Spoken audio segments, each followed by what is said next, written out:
باغ فدق کا کیا مسئلہ ہے بھائی؟ یہ بہت پرانا سوال پوچھا ہوا کسی نے بار بار. باغ فدق بھائی جب خیبر فتح ہوا 7 ہجری کو، جنگ خیبر ہوئی تھی نا، مولا علی نے جو تنہ تنہا قلعے کا دروازہ اکھاڑ لیا، جو فتح ہوا تو اس میں ایک باغ تھا. فدق خیبر کی ایک جگہ ہے، وہ صلح سے حاصل ہوا. وہاں کے جو یہودی تھے، حضور علیہ السلام نے ان کو اسلام کی دعوت دی اور ان سے کہا کہ صلح کر لو ورنہ جنگ کے لیے تیار ہو جاؤ. تو انہوں نے صلح کر لی اور انہوں نے اس باغ کو اور کچھ مزید زمین کو نبی پاک صلی اللہ علیہ وسلم کی بارگاہ میں پیش کر دیا کہ یہ ہم صلح کرتے ہیں اور یہ باغ آپ کا ہے، یہ ہم بطور فدیہ آپ کی ملک کرتے ہیں. تو اب وہ جو باغ تھا اس کی جو بھی پیداوار ہوتی تھی سرکار علیہ الصلوۃ والسلام اس باغ کی پیداوار کو غریبوں میں، یتیموں میں، بیواؤں میں صرف کرتے اور اہل بیت پر خرچ کرتے. یہ آپ کی ملکیت میں تھا. جنگ میں جو صلح سے مال حاصل ہوتا ہے اس کو کہتے ہیں مال فے، مال فے، اور وہ خالصتاً اللہ اور اس کے رسول کا ہوتا ہے، اس میں مجاہدین کا حصہ نہیں ہوتا. صلح سے جو مال حاصل ہونا، صلح ہو گئی، جنگ نہیں ہوئی، بغیر جنگ کے مال آ گیا تو وہ مال فے کہلاتا ہے اور وہ اللہ اور اس کے رسول کی ملکیت میں ہوتا ہے. تو نبی پاک صلی اللہ علیہ وسلم اس کی پیداوار سے غریبوں، یتیموں، بیواؤں کا جو ہے نا خرچہ اٹھاتے، ان کی کفالت کرتے اور ساتھ اہل بیت پر، ازواج مطہرات پر خرچ کیا کرتے تھے. اب جب نبی پاک صلی اللہ علیہ وسلم کا وصال ہوا، آپ کو پتہ ہے جو دنیا سے جاتا ہے اس کی وراثت تقسیم ہوتی ہے، جو اس کی ملکیت میں ہوگا وہ مال وراثت بن جاتا ہے، اب وہ ورثہ میں تقسیم ہوگا. لیکن نبی پاک صلی اللہ علیہ وسلم اور دیگر انبیاء کے میراث مال نہیں ہوتا، یعنی نبیوں کی وراثت مال نہیں ہوتا. مال درہم و دینار نبیوں کی وراثت، نبیوں کا وراثت جو نبی اپنے پیچھے چھوڑ کر جاتے ہیں وہ ہوتا ہے علم. انبیاء کی وراثت درہم و دینار نہیں ہے، مال نہیں ہے. انبیاء کی وراثت ہے علم، وہ اپنے پیچھے علم چھوڑ کر جاتے ہیں. اب جب بہرحال نبی پاک صلی اللہ علیہ وسلم کا وصال ہوا تو سیدہ خاتون جنت رضی اللہ تعالیٰ عنہ صدیق اکبر جب خلیفہ بنے ان کے پاس آئیں اور کہا کہ ہمیں نبی پاک ہمارے والد صاحب بابا جان کی وراثت میں سے باغ فدق میں سے حصہ دیا جائے. تو جناب سیدنا صدیق اکبر رضی اللہ تعالیٰ عنہ نے فرمایا اماں جان یہ آپ کے بابا جان کی حدیث ہے کہ ما ترکناہ، کہ ہم جو کچھ چھوڑتے ہیں صدقتاً وہ صدقہ ہوتا ہے.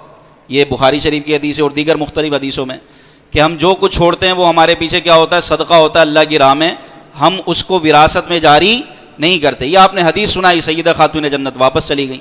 اب اس کو بنیاد بنا کر جو ہے نا وہ معاذ اللہ ثم معاذ اللہ اتنا واویلا مچایا جاتا ہے کہ صدیق اکبر نے نبی کی بیٹی کا حصہ نہیں دیا، معاذ اللہ صدیق اکبر نے نبی کی بیٹی کا حصہ کھا لیا اور ان کو کٹہرے میں کھڑا کر دیا اور وہ حکمران جو ہے نا معاذ اللہ ثم معاذ اللہ اتنا واویلا ہوتا ہے جبکہ ایسا کچھ بھی نہیں ہے. اور صحابہ کرام پر تبرہ کیا جاتا ہے، بالخصوص سیدنا صدیق اکبر رضی اللہ تعالیٰ عنہ پر. تو اس کا سیدھا سادہ جواب ہے اگر مان لیا، بالفرض مان لیا کہ بھائی یہ سیدنا صدیق اکبر نے حصہ نہیں دیا اور یہ سیدہ خاتون جنت کا حق تھا، وراثت میں ان کو ملنا چاہیے تھا، جبکہ صدیق اکبر نے ان کو حدیث سنائی، سیدہ خاتون جنت واپس چلی گئی. اگر چلیں صدیق اکبر نے نہیں دیا تو فاروق اعظم نے کیوں نہیں دیا؟ فاروق اعظم تو دے دیتے، خاتون جنت کا وصال ہو گیا تو وراثت بیٹوں کے پاس جاتی، اولاد کی طرف منتقل ہوتی، انہوں نے بھی نہیں دیا.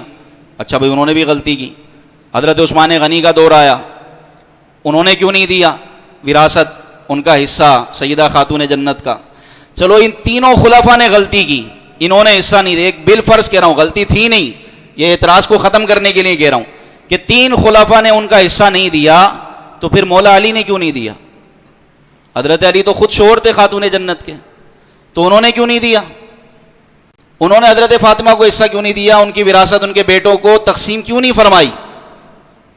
اگر تینوں خلفاء پر یہ اعتراض ہوتا ہے تو پھر اعتراض تو مولا علی پر بھی ہوتا ہے.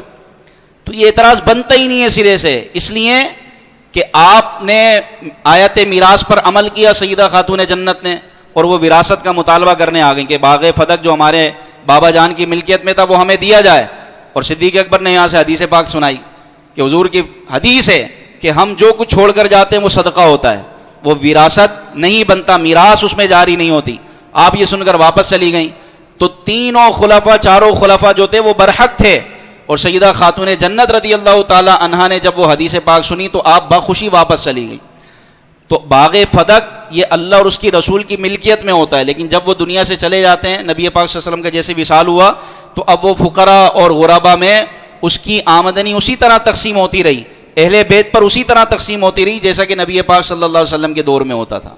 تو اس پر کوئی اعتراض نہیں بنتا. یہ سیدھا سادہ اس کا جواب ہے کہ اگر پہلے غلط ہوا تو مولا علی نے ایسا کیوں نہیں کیا؟ اس لیے کہ وہ مولا علی یہ جانتے تھے کہ صدیق اکبر نے جو فیصلہ کیا وہ بالکل قرآن و حدیث کے مطابق ہے، اور اس پر سیدہ خاتون جنت بھی راضی ہو گئیں۔ پھر یہ ایک اعتراض چھوڑا جاتا کہ دیکھو سیدہ خاتون جنت ان سے ناراض رہیں اور ان کو اپنے جنازے میں بھی شرکت نہیں کرنے دی، معاذ اللہ، حالانکہ روایتوں میں آتا ہے کہ سیدہ خاتون جنت کی نماز جنازہ پڑھائی ہی صدیق اکبر نے، صدیق اکبر نے امامت کروائی، سیدہ خاتون جنت رضی اللہ تعالیٰ عنہ کا جنازہ پڑھایا صدیق اکبر نے۔ تو اس طرح کے وسوسوں اور شیطانی خیالات سے بچنے کی ضرورت ہے، اور صحابہ کرام کے بارے میں کوئی بھی کمزور بات سنیں تو بھائی کانوں میں انگلیاں ڈال لیں اور ادھر سے آپ بالکل دور ہٹ جائیں، کیونکہ ہر صحابی نبی جنتی جنتی۔